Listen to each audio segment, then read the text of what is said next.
I'm now being joined still from Akure, the capital of Ondo State, by Opeyemi Adamolekun, Executive Director in Office Enough.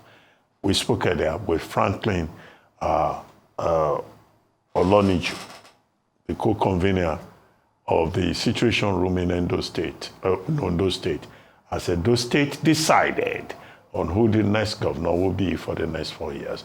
Opeyemi Adamolekun, thank you for joining us from your home state of Ondo State. Let me start by asking you, what you observed. I saw that yesterday there was a picture of you and Professor Bola Akitenewa, which meant that you left home and you went onto the streets. What did you observe, and what is the mood after the declaration of the result today in Ondo State? Well, I'll start with the second one. Good afternoon. Good to be back virtually. But I'll start with the second question. I haven't been out today much, so can't really speak much about the mood. But yesterday I was in Akure, Owo, and Ijuitawolu in Akure North local government. And it was pretty, Owo was a bit, one of the polling units I stopped by was a bit volatile, and it was just people trying to play on turf wars regarding monies that had been sent and sharing, and that caused a bit of a commotion.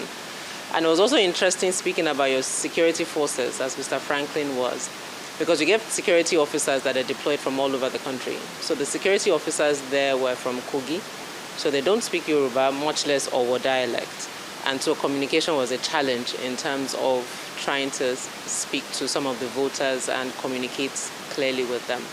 But all in all, from Akure to Owo to Iju, pretty peaceful, low voter turnout, averaging about 20% in the places where I stopped by.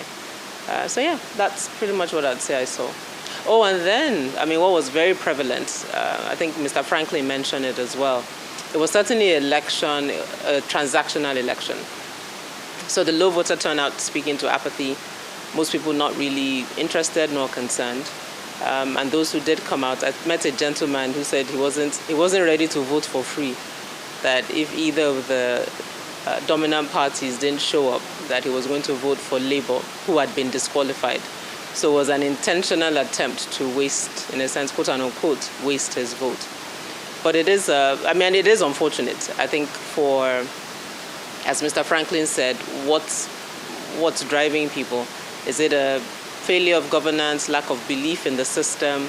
And I know a lot of people referenced Edo, and so they are taking it as fait accompli that APC would win in Ondo State. But I replied to most people that the dynamics in Edo were a bit different, or quite different, not a bit, were quite different. Ondo, for the most part, didn't really have much of an opposition. And we can see that in the results that came out, and also in the non-challenge, or at least I haven't heard any challenge to the results declared. So that also gives some frame of reference to the dynamics at play as people went to vote yesterday. Well, you said you visited some polling stations in Owo, and you witnessed firsthand, I guess, vote buying. Now, with all the voter education that INEC claims to be doing, why is it that it's still so important to our people to collect 5,000 naira? Some of them will even collect from all the political parties. And you are in the civic society space. You've been educating people. Do you feel like, okay, all the efforts we make, these people don't seem to be listening. They just want to sell their votes and move on? Well, I think part of it is to realize that they're actually quite rational choices. Because at the end of the day, if I don't think there's any difference between APC or PDP in the grand scheme of the outcomes of my life, what difference does it make? And vote buying has also gotten more expensive. And I think that's one of the things we see at civil society, that maybe when voters start demanding 100K, maybe we'll rethink how this process works. But in my hometown, APC,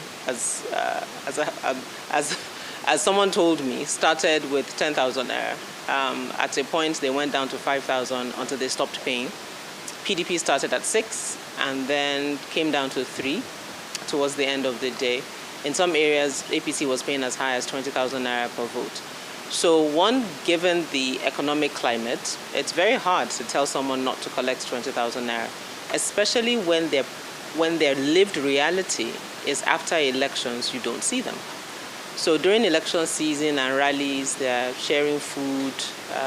We talked about it here at the Situation Room, that there was a bit of door-to-door campaigning with money coming through.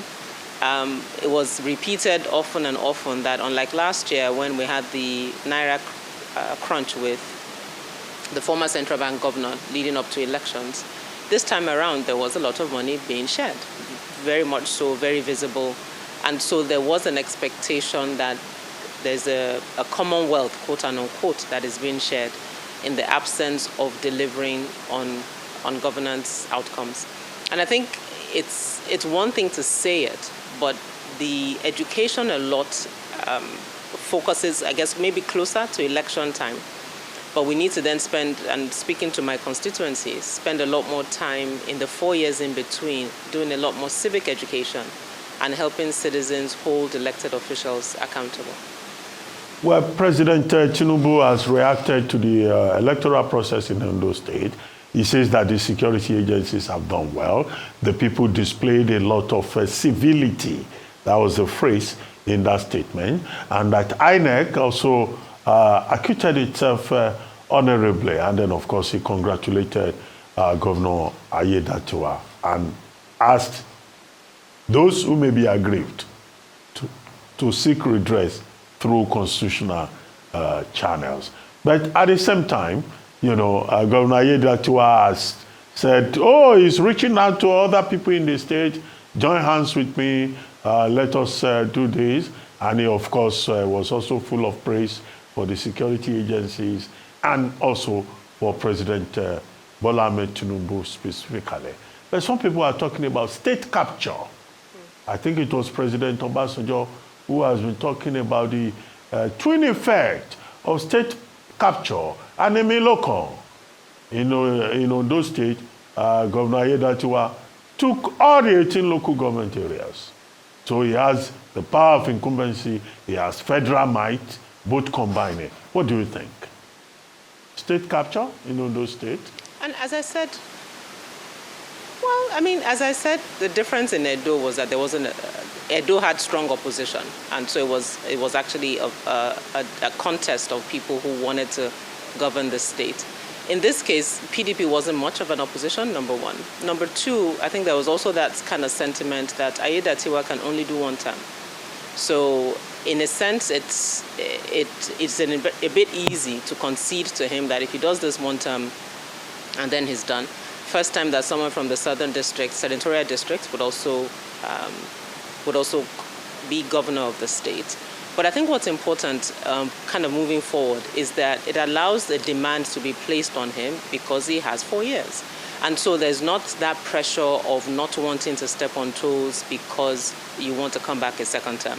Yes, maybe you want to set the stage for your deputy to come back, but really as governor, you cannot come back. So I think this then allows him, if he really has the balls or the courage to do it, to make certain decisions because he's not afraid of backlash in him in coming back for a second term. But I think in the context of state capture, what we must be very clear on moving forward is the need to review how our political parties how our political parties show up on election day. We had elections on Saturday. On Thursday, the appeal court gave a judgment changing the candidate of the Labour Party.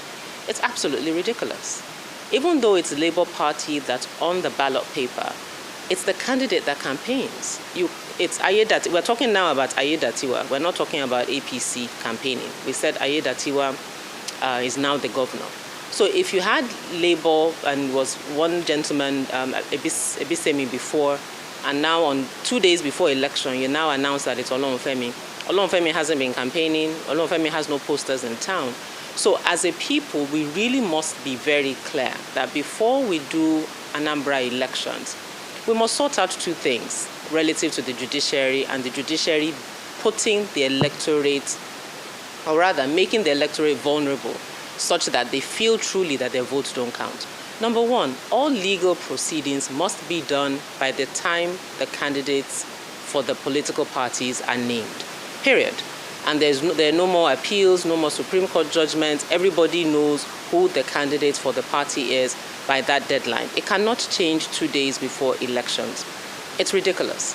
And then the twin side of that is the fact that when we do have elections and winners are announced, all the legal proceedings must be completed before the winner is sworn in, so that when someone comes into office, they start working from day one and not spending half their time going back and forth in court.